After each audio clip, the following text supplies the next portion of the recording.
Assalamu alaikum wa rahmatullahi ta'ala wa barakatuh. Karibu tena mpenzi mtazamaji Sadik Media, tukukaribisha moja kwa moja kwenye kipindi chetu cha meza ya Ramadhani. Tunaozungumzia mwezi mtukufu wa Ramadhani, ambapo ndani ya mwezi huo ndiyo kumefaradhishwa funga ya mwezi mtukufu wa Ramadhani, saumu. Tuna mengi ya kujadili katika mwezi huu mtukufu wa Ramadhani. Tunaye hapa Samahat Sheikh Miraj ambaye yeye atatufafanulia kwa upana zaidi. Tumkaribishe moja kwa moja ili tuweze kufaidika zaidi. Maulana Sheikh Miraj, asalamu alaykum. Wa alaykum salaam wa rahmatullahi. Karibu tena kwa mara nyingine. Ni furaha kwetu kuwa nasi leo hapa studio. Tunatarajia tutafaidika mengi katika siku hii ya leo. Naomba nikukaribishe moja kwa moja kwenye mada yetu ya leo ili tuweze kufaidika zaidi. Sasa tunazungumzia mwezi mtukufu wa Ramadhani, kwa maana ya kwamba tunazungumzia funga kwa maana ya saumu. Ni nini maana ya funga kilugha na kisheria? Funga maana yake nini? Karibu sana. Assalamu alaikum wa rahmatullahi ta'ala wa barakatuh. Wa alaykum assalam wa rahmatullahi. Tunapozungumza mwezi wa Ramadhani kwa uhalisia wake ni ibada ya funga. Sasa yani tunapotazama na Mwenyezi Mungu anasema Bismillahirrahmanirrahim, ya ayyuhalladhina amanu kutiba alaykumus siyam. Ni mwezi ambao tumefaradhishwa nini? Funga. Kwa hiyo funga mwezi wa Ramadhani umekuwa mwezi wa Ramadhani kwa sababu ya funga. Kama si ufunga isingekuwa nini Ramadhani. Kwa kuwa Ramadhani kwa sababu ya funga. Kwa hiyo ibada muhimu ni hii ya funga, ndio maana ina muda wake maalum. Kwa hiyo ni ibada ya funga. Sasa swali langu la kwanza kulijibu ni kuhusu funga maana yake. Funga maana yake ni nini kilugha na kisheria? Wanatuambia as-sawmu lughatan ni al-imsaku, kujizuia. Sasa Only kujizuia. Kwa ukijizuia na uzinzi katika funga, umejizuia, sitakuzungumza na mtu yote. Sasa Sitakuzungumza na mtu yote leo. Ni funga pia. So funga kujizuia. Lakini tunapozungumza funga kisheria hapa kwa maana ya funga ya mwezi mtukufu wa Ramadhani, tunaambiwa ni at-ta'abbudu lillahi subhanahu wa ta'ala bil imsaki 'anil akli wash-shurbi was-sa'iril mufattirati min tulu'il fajri ila ghurubi shams. Funga hii ya mwezi mtukufu wa Ramadhani ni kujizuia na kula na kunywa na vitu vyote vile venye kuharibu funga, min tulu'il fajr, toka kuchomoza kwa alfajiri ila ghurubi shams, mpaka kuzama kwa jua. Kwa hiyo kwa lugha nyingine funga ni kujizuia na kula na kunywa na vyote vile ambavyo vinavyosemekana ni katika viharibu funga. Kwa hiyo hapa utaona kuna mambo ya muhimu sana ambayo mtu atapaswa kujua.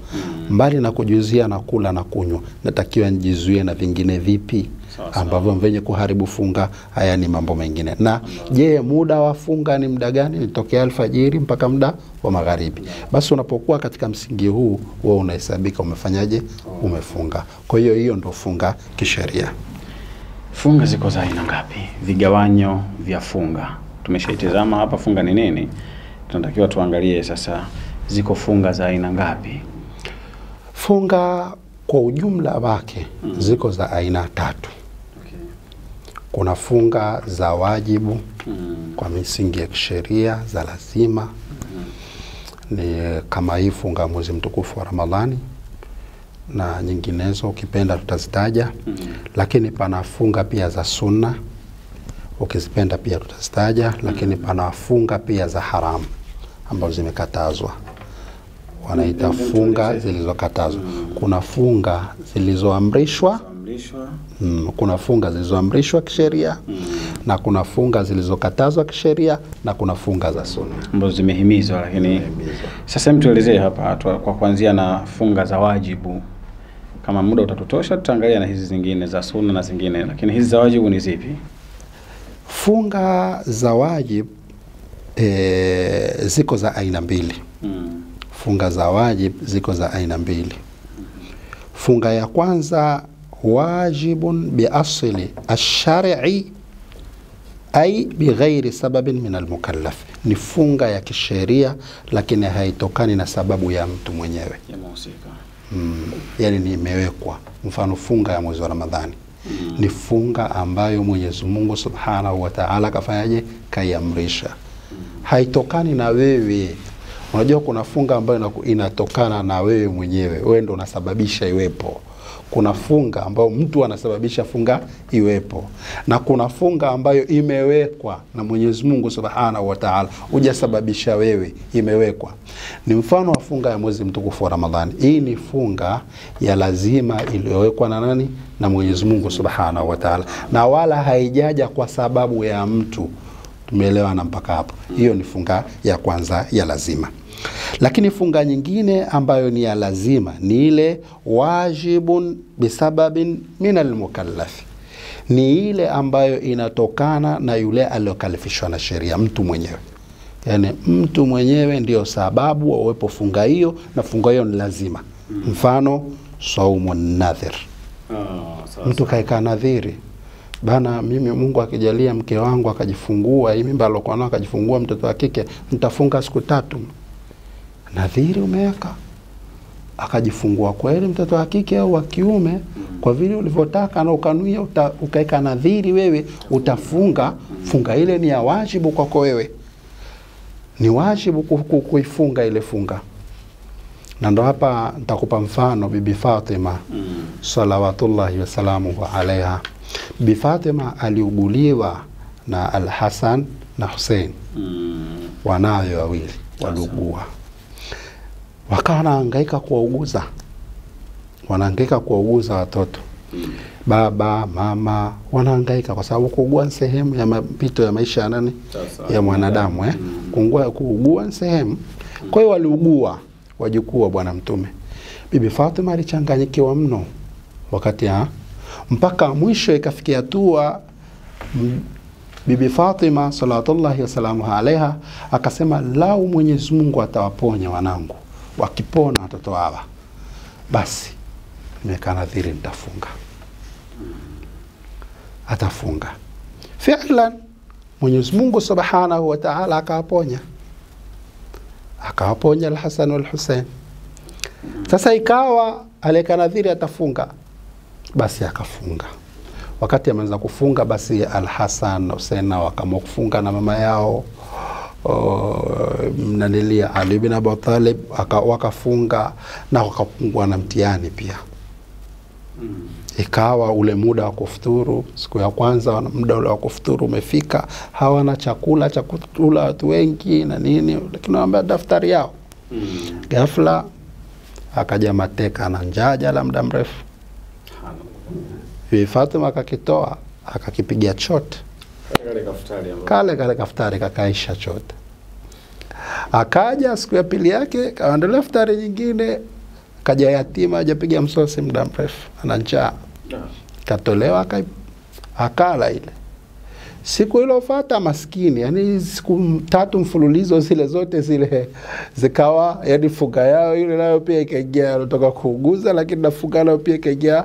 Na baba bigire ndo Qur'ani pale kasema, yut'imuna at'ama ala hubbihi miskinan wa yatiman wa asira inma nut'imukum liwajhi Allah la nuridu minkum jazaan wala shukura. So mfunga ambao pia imeambatana na nini? Imeambatana funga ambayo imeambatana juma yake tena akaja mambo ya mayatima na nini basi ala kulli hali. Nitaka kusema ile ni funga Bibi Fatima kunuia tu kwamba lau akipona Al-Hasan wal Hussein nitafunga ile shakuwa ni funga ya nini? Ya wajibu. Lazima, lakini imetokana na mtu mwenyewe. Au nyingine ni saumul kafarat. Funga ile ambayo tumesema mtu akifungua kwa jambo la halali, anachagua moja ya vitu vitatu. Ana option katika vitu vitatu.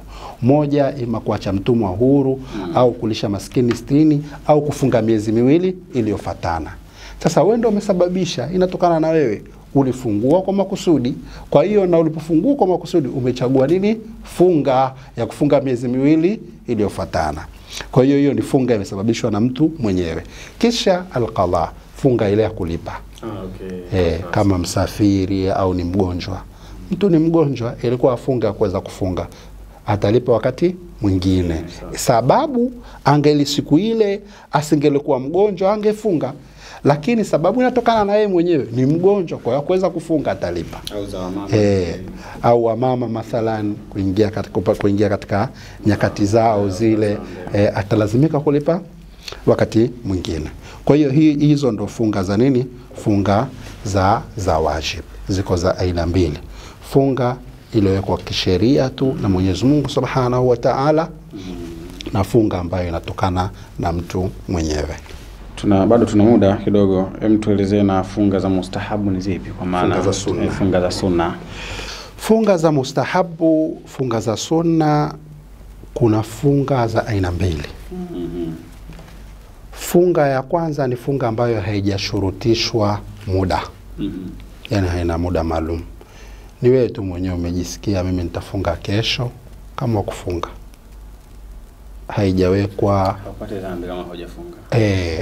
Yani ni funga ambayo maana yake ukifunga unapata thawabu, kiacha haupati dhambi, ndio maana ya jambo la kisunna. Kwa hiyo mimi, lakini sasa ni muda gani? Ndio maana nataka hapa tuzingatie vizuri kuelewa hichi kipande.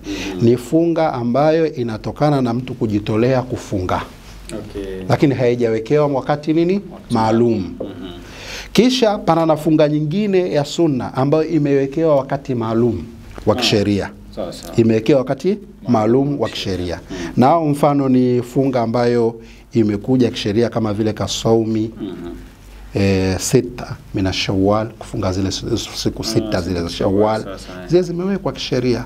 Ni funga za sunna ambazo zimewekwa kisheria kwa muda wake. Lazima iwe ni mwezi wa nini? Wa Shawwal. Na lazima ziwe siku ngapi? Siku sita. Zimewekwa hivyo mathalan. Na kuna kufunga yaumei al-ithnain wa khamis, kufunga yale masiku meupe alhamis au nini au Jumatatu. Kwa hiyo zile ni funga ambazo ziko kisheria za sunna, lakini zimewekewa muda, kwamba muda wake wa kufunga ili upate ni Jumatatu, muda wake wa kufunga ili upate ni nini? Ni alhamis.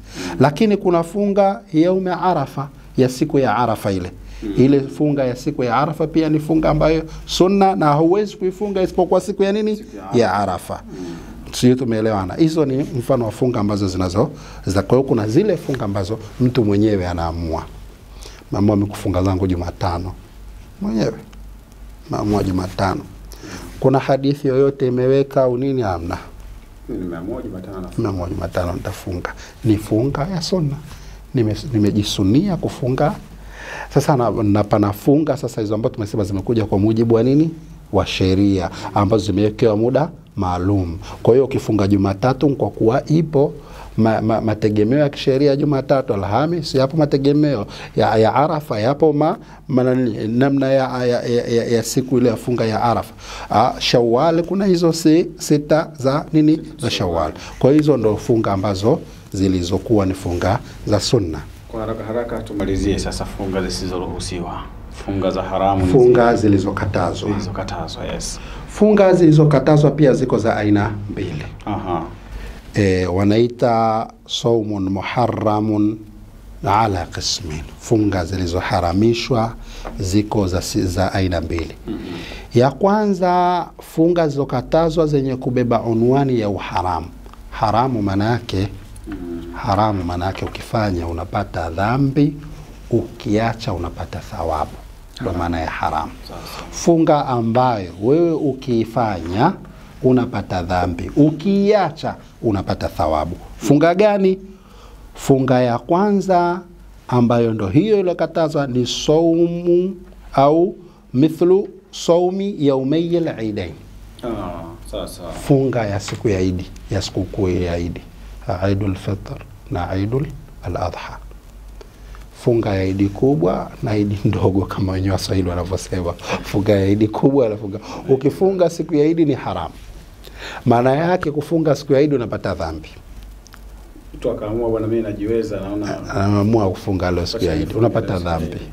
ukiacha unapata thawabu.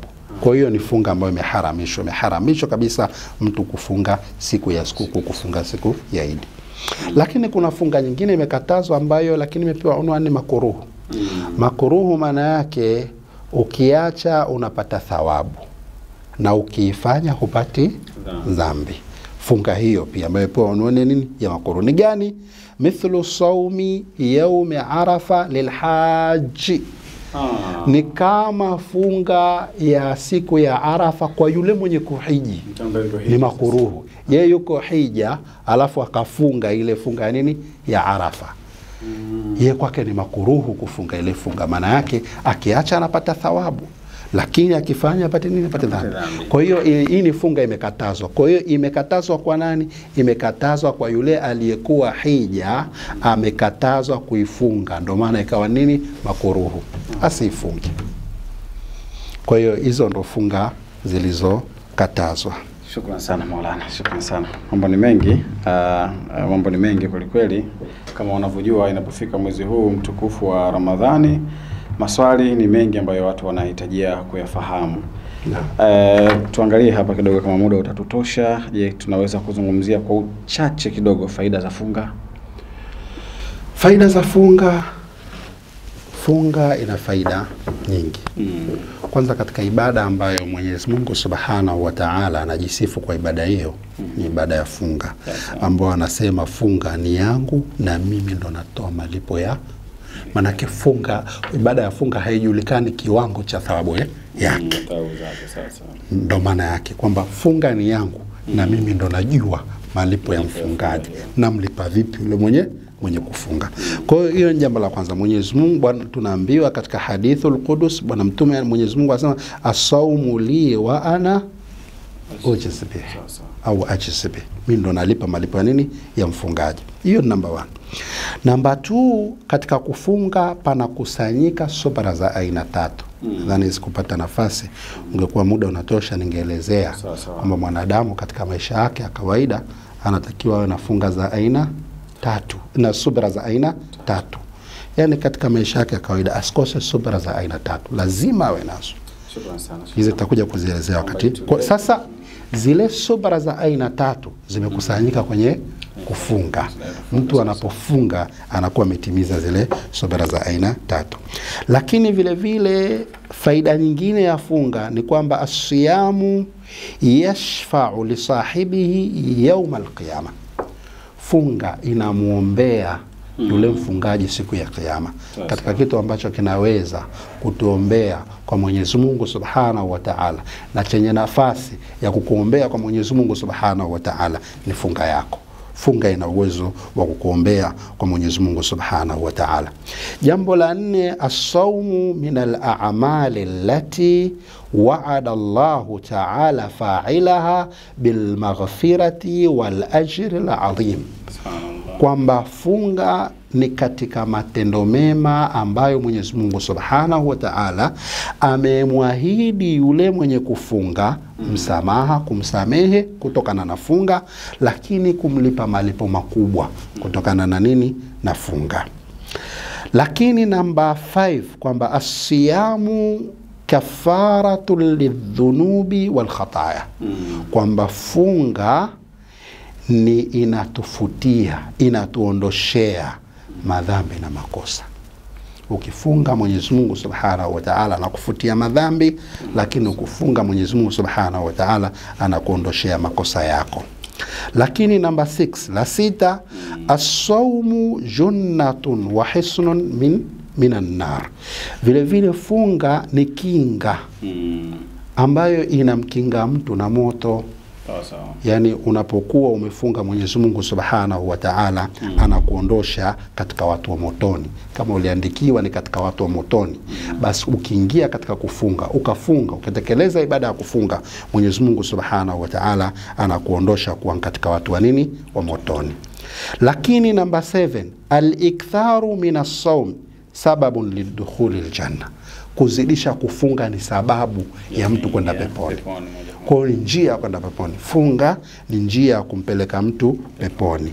Lakini faida ya mwisho, khulufu fami saimi, harufu ya yule mwenye kufunga, harufu. Kama kuna vitu ambavyo vinavomvutia Mwenyezi Mungu Subhanahu wa Ta'ala, ni ile harufu inayotoka mdomoni kwa nani? Kwa mfungaji. Tunaambiwa khulufu fami saimi atyaba inda Allahi Ta'ala min rihil misk. Harufu ya mfungaji inamvutia Mwenyezi Mungu Subhanahu wa Ta'ala, harufu inayotoka katika kinywa cha yule mwenye kufunga, kwa sababu yuko katika ibada kubwa ya maana yenye thamani mbele ya Mwenyezi Mungu Subhanahu wa Ta'ala. Hizo ni faida za mwenye kufunga na faida za funga, iwe ya mwezi wa Ramadhani au iwe ni funga ya aina yoyote. Shukran sana Maulana, wajazakumullahu khairal jaza. Swali lingine Maulana, ni ipi hikma au hekima ya Mwenyezi Mungu Subhanahu wa Ta'ala kushurutisha na kutulazimisha kufunga katika mwezi mtukufu wa Ramadhani? Hikma ya Mwenyezi Mungu Subhanahu wa Ta'ala min tashri'i siyami, kutuwekea sheria ya funga katika mwezi mtukufu wa Ramadhani, ni kwa sababu zifuatazo. Hikma zake zimejengeka katika mambo 6. Hikma za Mwenyezi Mungu Subhanahu wa Ta'ala kwenye sheria ya kufunga, hikma zake zimejengeka katika mambo 6.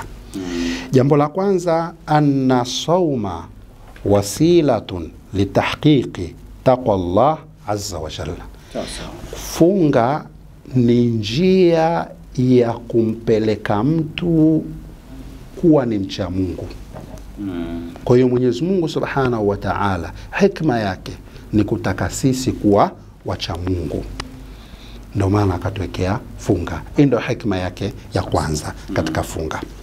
Lakini hikma Mwenyezi Mungu Subhanahu wa Ta'ala katika funga ni ishaaru saimi bi ni'matillahi ta'ala alayhi, ni kuhisi yule mfungaji kuwa ana neema ya Mwenyezi Mungu Subhanahu wa Ta'ala. Yani lazima ajihisi kwamba ana neema, si hali. Sasa wakati ule muda wa kutokula, kwa hiyo atajua kupata riski, chakula ni neema. Alikuwa anywi, kwa hiyo kule atajua kumbe mimi nilipokuwa nikila na kunywa, napoendea yale mambo yangu nilokuwa nikiendea, kumbe ni neema Mwenyezi Mungu Subhanahu wa Ta'ala. Unaona? Kwa hiyo kwa Mwenyezi Mungu Subhanahu wa Ta'ala anamtaka yule mfungaji ahisi wakati ule wa miezi 11 alikuwa katika neema ya nani? Ya Mwenyezi Mungu Subhanahu wa Ta'ala. Na ndani ya mwezi wa Ramadhani yuko katika neema kubwa ambayo ina faida yake kubwa zaidi katika mambo ya nini? Ya kiakhera na katika mambo ya kidunia, ikiwa funga yenyewe katika mwili wa mwanadamu, funga inaleta afya. Lakini namba 3, tarbiyatun nafsi ala al-irada wa quwwati tahammuli. Hikma Mwenyezi Mungu nyingine ni kuilea nafsi ya mwanadamu katika kutaka, kwa sababu suala la funga imma shakiran wa imma kafura, sumeamrishwa. Lakini wewe ni mwanadamu mukhayyar, kwamba unaweza ukaamua kufunga ukawa katika kutaa ya nani? Ya Mwenyezi Mungu Subhanahu wa Ta'ala, na unaweza ukaamua usifunge ukawa katika maasi ya kumwasi nani? Mwenyezi Mungu Subhanahu wa Ta'ala. Ndo sasa na ile swala la baina, mtu mmoja aliniuliza siku moja, shekhe, vipi funga ya mwenye kuacha swala inakuaje? Yani mtu amefunga lakini anaacha swala. Masala haya ni ana pande zake mbili. Huyu pande ya kwanza, fi jihatin huwa ala ta'atillah, katika upande mmoja yuko katika taa ya Mwenyezi Mungu Subhanahu wa Ta'ala, nako kule kufunga kwake, wa ala jiha fi ma'asiyatillah, lakini upande mwingine yuko katika kumwasi nani? Mwenyezi Mungu Subhanahu wa Ta'ala. Kwa pande mbili, yani huo ndani ya mwezi wa Ramadhani akiwa amefunga fa huwa ala ta'atillah, yuko katika taa ya Mwenyezi Mungu, lakini akiwa hasali fa huwa ala ma'asiyatillah, yuko katika kumwasi Mwenyezi Mungu Subhanahu wa Ta'ala.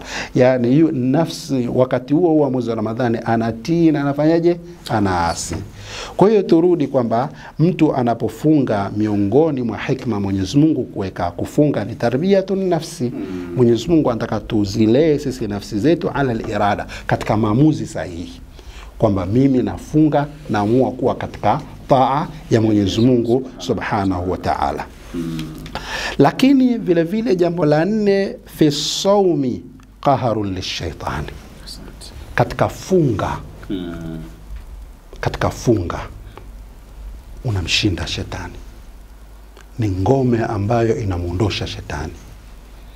Kwa hiyo funga ni nukta ambayo peke yake ambayo inaweza kumfukuza shetani.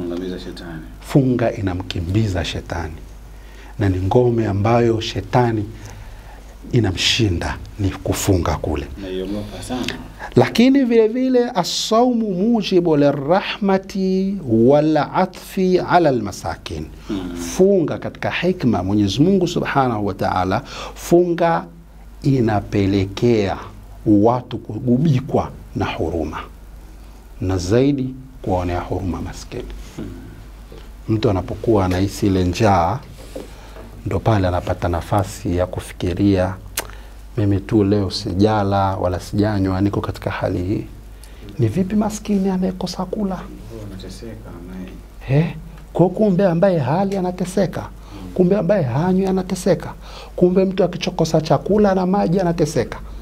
Kwa hii inakupelekea wewe katika hikma Mwenyezi Mungu kugubikwa na huruma na kuwahurumia wasiojiweza na kuwahurumia maskini. Lakini mele sababu yake nini? Mwenyezi Mungu Subhanahu wa Ta'ala kwa hikma yake amekuwekea nini? Funga. Lakini ya mwisho, as-sawmu yutahhiru al-badana. Funga siku zote inataharisha mwili wa mwanadamu. Unamtengeneza kuwa na afya njema. Kile madaktari mara nyingi wanatuambia mtu anapofunga anasababisha ule mzunguko wa tumbo lake, linaondosha baadhi ya vitu visivyohitajika. Alikuwa na wingi wa mafuta na kauka na nini. Kule kujizuia kunasababisha kutengeneza afya yako ya mwili. Kwa hiyo ile funga inakupa sababu ya kusafisha mwili wako na vile visivyofaa katika mwili wako, na inakupa nafasi ya kutengeneza vinavyofaa katika mwili wako. Na ndio pale utaona muhimu pia kujiuliza, nifuturu nini? Nikianza nianze na nini? Kwa sababu pale sasa umesafisha mwili wako, sasa nataka kutengeneza, lazima ujue utatengeneza kwa kitu gani, utafuturu nini.